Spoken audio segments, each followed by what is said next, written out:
Where to begin? Where to begin? My brain is filled right now. I only got about 3 hours, so I'm going to see if I can squeeze this in. All right, first things first, we want to, basically the rules dictate that you have to be behind the line, but we want to work with our bodies a little bit better. You turned the 40-yard dash into a 41-yard dash, where when we're talking about, I mean, hundredths and tenths of a second could mean millions to certain guys. A yard could be a tenth or two, you know, in the long run. A tenth is the blink of an eye. So what we're going to do is move you up. I like to teach it, crowd the line as close as possible, but here's the key. The shin angle is imperative, and that's where we were going over the mountain climbers. When you did your mountain climber, the first one you did, you opened up your leg, and I told you to keep your knee in front of your toe. With that angle, that's called a positive shin angle.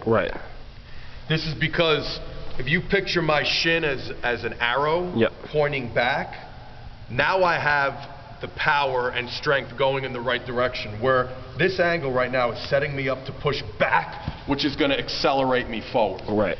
So first correction we're going to make with you, you were already all the way back here.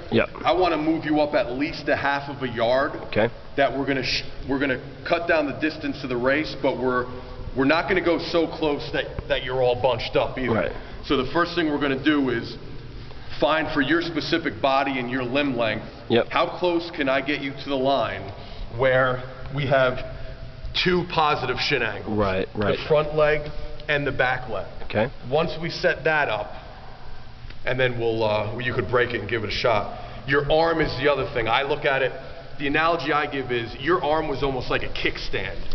Your arm was all the way out here. I'm trying to run forward, you're trying to run forward.